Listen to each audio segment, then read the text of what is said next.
বাংলাদেশের ভয়াবহ বন্যা পরিস্থিতির মাঝেই এবার ফারাক্কা বাঁধের 109টি দরজা খুলে দিয়েছে ভারত।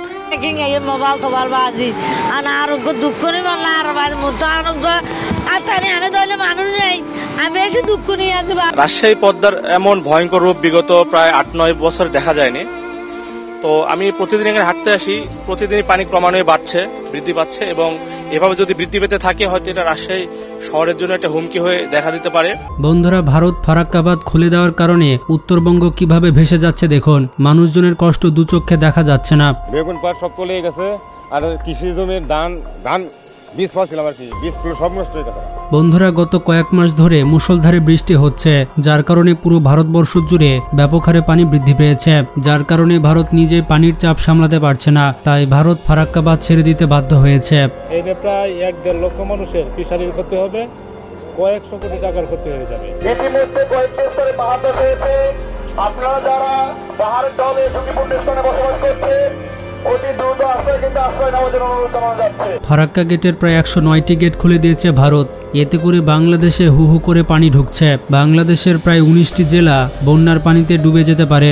আর এই পানিতে রাত পর্যন্ত যাইব, কালকে পর্যন্ত যাইব, ভিতরে ক্ষতি যায় কোনো শেষ নাই। পানিতে চলাচল করতে অনেকগুলো সমস্যা হচ্ছে, আমাদের পা পর্যন্ত চুলকাইতেছে। ধারণা করা হচ্ছে উত্তরবঙ্গের বেশিরভাগ জেলায় প্লাবিত হতে পারে। বন্ধুরা, বর্ষাকাল আসলেই ভারত হঠাৎ করে ফারাক্কা বাঁধের সব গেটগুলো খুলে দেয়। ভারত কিন্তু বাংলাদেশকে জানায় না যে তারা গেট খুলছে। তারা যদি বাংলাদেশকে জানিয়ে এই কাজটা করে তাহলে অনেক মানুষের প্রাণ বেঁচে যায়। শিশু থেকে বৃদ্ধ আবাল বনিতা সকলেই আসলে এটা নিয়ে ব্যাপকভাবে চিন্তিত। মসজিদের মাইকে আমরা অ্যানাউন্স করে দিয়েছি, যারা যারা আছে আমরা স্কুলের ভিতরে বর্তমানের অবস্থা খুবই খারাপ। রাত্রি মনিতেছে আরো বিপর্যয় লক্ষ্য করা যাচ্ছে।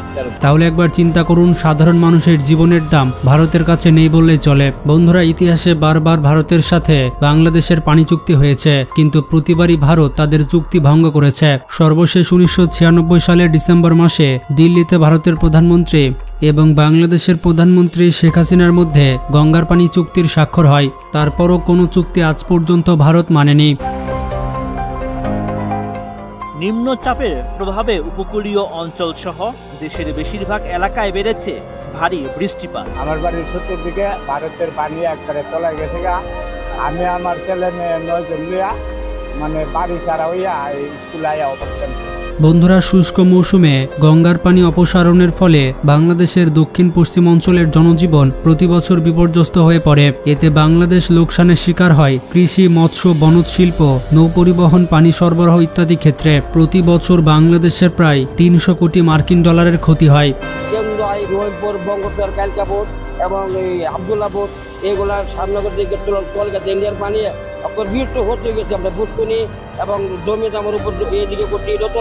পরোক্ষভাবে হিসাব করলে ক্ষতির পরিমাণ অনেক বেশি।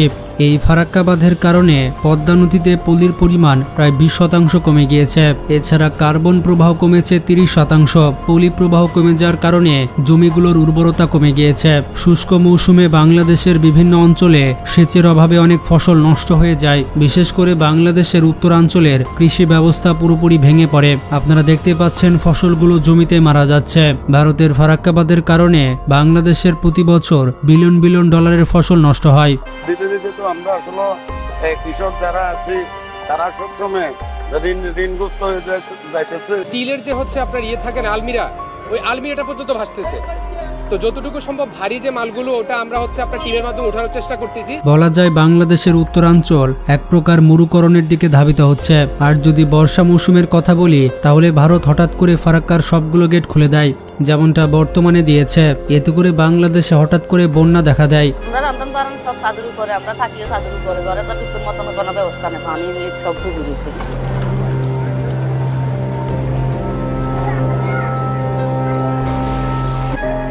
সব নষ্ট হয়ে গেছে। এখন যে খালি নিজের ধানটা নিয়ে অন্য একটা বসবাস দিয়ে অন্য একটা বাড়িতে থাকে।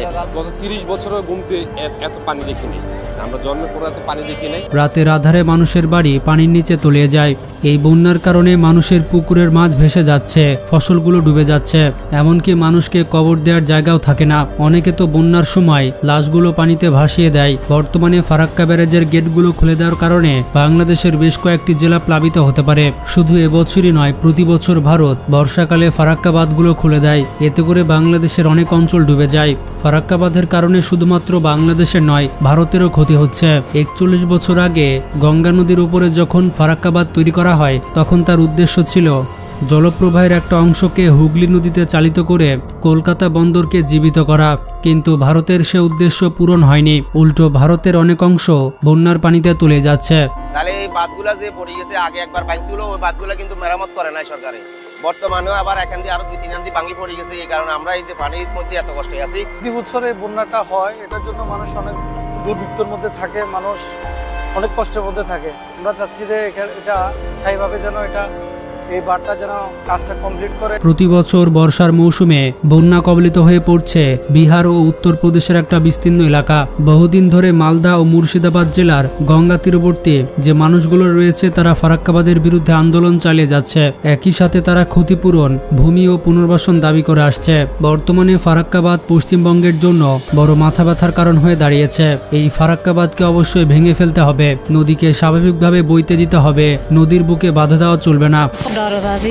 মানে আর বই থাকি লাঠি হইলে বাই যাই বলি ঘর ভাঙি আর বেকে গুন্দিল যায় বছর মনত যাই আর প্রতি বছর ফারাক্কা বাঁধের কারণে বিহারে লাখ লাখ মানুষের ক্ষতি হচ্ছে। তাই এটি শুধু বাংলাদেশের মাথা ব্যথার কারণ নয়, এটিতে ভারতের ব্যাপক ক্ষয়ক্ষতি হচ্ছে। কারা কারা চান যে ফারাক্কা বাঁধ ভেঙে ফেলা হোক, তারা কমেন্ট করে জানান। ভিডিওটি ভালো লাগলে বেশি বেশি শেয়ার করতে পারেন। আজকে পর্যন্তই, ভালো থাকবেন, টেক কেয়ার।